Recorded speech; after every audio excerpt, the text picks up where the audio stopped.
फिर एक senior NCC cadet की रिस्पॉन्सिबिलिटीज क्या क्या होती है। तो welcome back to the channel, this is Aditya Patel. तो बिना किसी देरी के वीडियो को शुरू करते हैं। तो सबसे पहले हम बात कर लेते हैं आखिर सीनियर कौन होगा। तो जो हमारा एनसीसी होता है उसका जो फर्स्ट ईयर है उसमें हम किसी भी कैडेट को सीनियर कंसीडर नहीं कर रहे। जब वो सेकंड ईयर में आ जाएगा तो हम उसे सीनियर कैडेट कंसीडर कर रहे हैं। एंड सेकंड चीज ये कि जब अगर वो कॉलेज में, तो कॉलेज में आपको पता है थर्ड ईयर भी होता है, तो वहां पे जो कैडेट होता है वो सबसे टॉप सीनियर होता है। तो हम सेकंड ईयर और थर्ड ईयर के कैडेट्स की बात करें जो कि सीनियर होते हैं। इसके अलावा हम बात करेंगे कि जो कैडेट्स होते हैं जिनके पास रैंक होता है, लाइक जूनियर अंडर ऑफिसर होता है और सीनियर अंडर ऑफिसर होता है, हम हाईएस्ट रैंक्स की बात करेंगे। सबसे पहले जो रिस्पॉन्सिबिलिटी होती है किसी सीनियर कैडेट की वो होती है ड्रिल एंड डिसिप्लिन। अब ड्रिल एंड डिसिप्लिन से मतलब है कि जितने भी अपने जूनियर कैडेट्स हैं उन सभी को ड्रिल सिखाना, सावधान, विश्राम, सैल्यूट करना, मार्चिंग करना और राइफल ड्रिल भी सिखाना, ये रिस्पॉन्सिबिलिटी होती है। सेकंड, अगर हम इसमें बात करें तो परेड ग्राउंड पे ऑर्डर और डिसिप्लिन मेंटेन करना, यानी कि जब हम फॉल इन होते हैं तो जितने भी जूनियर कैडेट्स हैं उनके बीच में डिसिप्लिन को मेंटेन करना, ये बहुत बड़ी रिस्पॉन्सिबिलिटी होती है क्योंकि इससे ही वो आगे जाके लीडर बनेगा।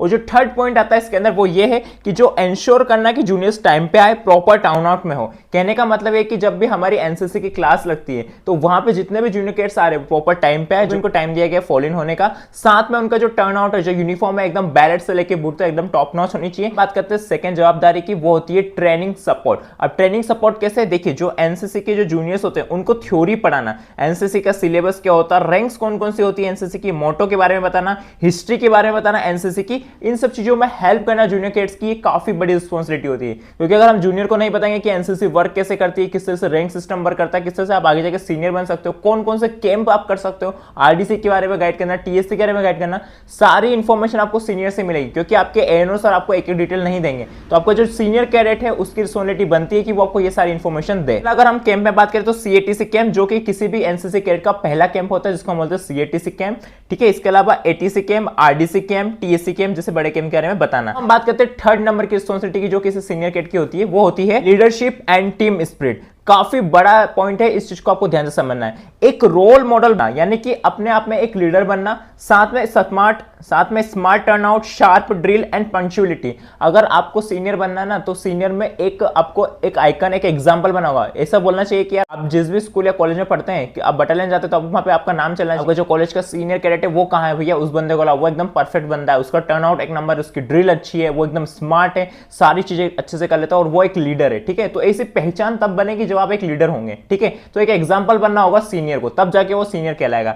नेक्स्ट हम बात करते हैं जूनियर्स के डाउट पेशेंटली क्लियर करना। अगर कोई जूनियर कैडेट अगर सीनियर कैडेट से पूछता है कि सर हमको बताइए आरडीसी के सिलेक्शन कब है, किस तरह से हम प्रिपरेशन कर सकते हैं, इस ड्रिल को ये तरीका कैसा रहेगा, हम ऐसे करें, तो सारे डाउट्स को क्लियर करना ये काफी बड़ी रिस्पॉन्सिबिलिटी होती है एक लीडर की, ठीक है। तो अपने आप में जब एग्जांपल बनेगा ना सीनियर, तो ये रिस्पॉन्सिबिलिटी उसकी बन जाएगी। और लास्ट में टीम स्पिरिट को प्रमोट करना, मतलब है कि जो पूरी कंपनी है, जिस भी स्कूल में, जिस भी कॉलेज में, उसे हम कंपनी बोलते हैं, तो वहां पे पूरी एक स्पिरिट होनी चाहिए, एक यूनिटी होनी चाहिए, जिसमें क्या कहते हैं हम, एक सबके लिए सब एक के लिए। ये लाइन हमेशा ध्यान रखना, एक सबके लिए होता है और सब एक के लिए तैयार रहते हैं। अगर कोई प्रॉब्लम हो रही किसी एक कैडेट को तो पूरी कंपनी आगे आएगी। अब हम बात करते हैं फोर्थ नंबर की जो रिस्पॉन्सिबिलिटी होती है वो होती है हमारी टूवर्ड्स यूनिट। इसमें हमारा जो पॉइंट है वो है परेड और इवेंट्स में यूनिट का बेस्ट इंप्रेशन क्रिएट करना। पूरी बटालियन में सबसे बढ़िया ड्रिल इस सीनियर की है, सबसे बढ़िया मतलब ये जो कमांड देता है ये बंदा देता है, ये उस कॉलेज का लीडर है, ठीक है। तो इस तरीके से चीजें क्लियर होनी चाहिए। नेक्स्ट हम बात करें ऑफिसर्स के कमांड को जूनियर तक प्रॉपर्ली कम्युनिकेट करना। अगर आपके बटालियन से पीआई स्टाफ या सीओ साहब या कोई भी अगर कोई आपको ऑर्डर देते कि आपको काम करवाना है,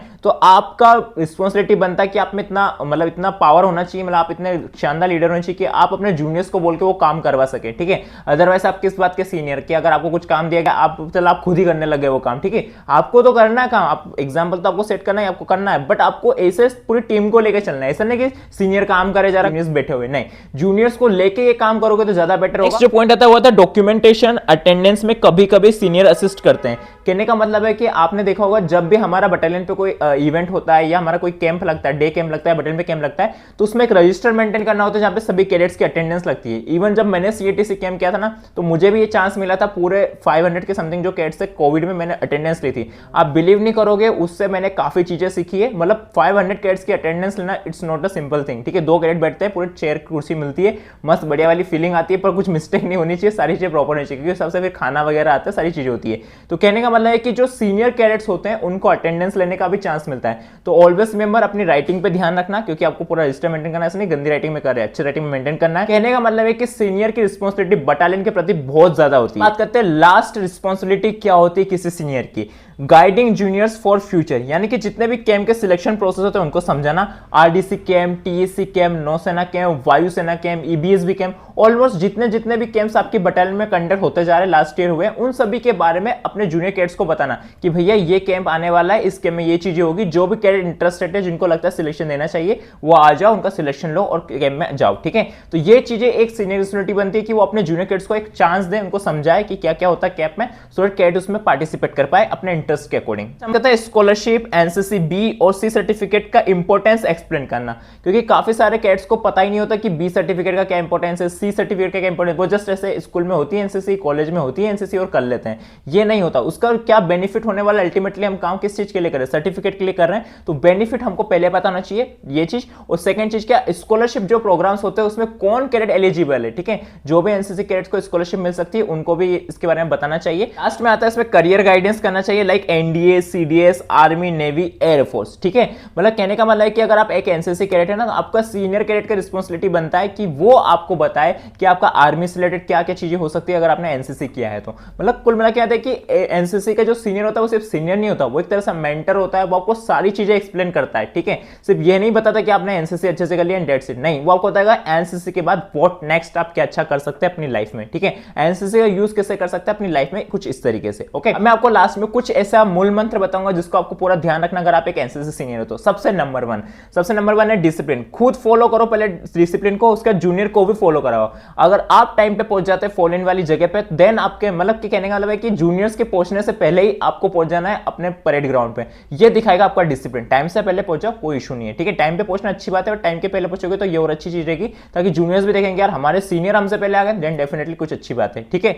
सेकंड हम बात करते हैं एग्जांपल। जिस तरह का बिहेवियर आप करोगे वही आपका एग्जांपल बनेगा। अगर आप सभी कैडेट को अच्छे से गाइड करोगे, अच्छे से चीजें सिखाओगे, देन डेफिनेटली वो आपको अपना एग्जांपल, अपना रोल मॉडल सेट कर लेंगे कि यार हमारा जो सीनियर है ये बंदा एकदम परफेक्ट है, इसके जैसा बनना है यार, इसके जैसी कमांड लानी, ड्रिल करनी है, ठीक है। तो ये सारी चीजें फर्स्ट ईयर में कैडेट देख के समझ जाता है कि आप किस टाइप के सीनियर हो, ठीक है। सपोज करो काफी सारे एनसीसी कैडेट अभी सेकंड ईयर में होंगे, काफी सारे थर्ड ईयर में आएंगे, वो सीनियर बन गए होंगे, उनका रैंक्स वगैरह आ गई होगी, देन डेफिनेटली उनके जो फर्स्ट ईयर के कैडेट्स आएंगे ना, उनसे आपको कांटेक्ट में रहना है, उनको आपको गाइड करते रहना। तो अगर वो आप शुरू से उनसे बना के रखोगे ना, कहने वाला कि उनको गाइड करते रहोगे ना, तो वो देखेंगे यार ये हमारा जो सीनियर है ये हमको चीजें सिखा रहा है आगे, अदरवाइज क्या होगा, आपसे अपना करे जा रहे हैं, आपको जूनियर से कोई लेना देना नहीं, देन डेफिनेटली ये चीज आपको रिस्पेक्ट नहीं दिलवाएगी। वो फिर आपको सिर्फ डर की वजह से रिस्पेक्ट देंगे। डर का माहौल होना चाहिए वो एक अलग बात है, बट एक रिस्पेक्ट होता है कि हम आगे रह के रिस्पेक्ट दें, ठीक है, कि हम मदद कर रहे तो रिस्पेक्ट ऑटोमेटिक मिलेगी, ओके। लास्ट पॉइंट है यहाँ पे एनकरेजमेंट। जूनियर्स को मोटिवेट करो, क्रिटिसाइज कम करो और गाइड ज्यादा करो। कहने का मतलब है काफी सारी जगह क्या होता है, जूनियर्स को खतरनाक तरीके से सीनियर रगड़ा देता है कि भैया तुमने टाइम पे नहीं आया, तुमको रगड़ा। उसको थोड़ा बहुत समझा दो, ठीक है। ऐसा होता है कि यार एक बार गलती करी तो चलो, अगर वो नया जूनियर है ना तो उसे एक बार थोड़ा सा समझा दो, बाकी अगर वो दूसरी बार गलती करता है देन सेकंड टाइम आप उसे रगड़ा दे सकते हैं, कोई इश्यू वाली बात नहीं, नॉर्मल से रगड़ा देना ताकि वो थोड़ा सा समझ जाए कि भैया लेट नहीं होना है। लास्ट में सिर्फ एक ही लाइन कहना चाहूंगा कि जो सीनियर का काम या रिस्पॉन्सिबिलिटी होता है ना, कमांड करना नहीं, वो गाइड करना होता है, ठीक है। कमांड करना मतलब क्या होता है, गलत काम के रगड़ा दीजिए, नहीं, गाइड करना कि उसको वो सही तरीके से कैसे कर सकता है, ये होता है actual meaning of senior. I hope इस वीडियो से आपको काफी नॉलेज और हेल्प हुआ होगा। इसके अलावा कोई डाउट मुझे कमेंट कर सकते हैं, और ये वाली प्लेलिस्ट जरूर चेक करना जिसमें मैंने आपको एनसीसी के जो सीनियर है कैसे बनते हैं और उसकी पावर्स क्या होती है, काफी सारी वीडियोस में मिल जाएगी जो आपको सीनियर बनने में हेल्प करेगी, और सीनियर बन के आप कौन कौन सी पावर्स का यूज कर सकते हैं। तो आई होप इस वीडियो से आपको काफी नॉलेज मिला होगा। इसके अलावा कोई डाउट मुझे कमेंट कर सकते हैं, इंस्टा पे मैसेज कर सकते हैं। तो मिलते हैं नेक्स्ट वीडियो, तब तक के लिए जय हिंद, वंदे मातरम।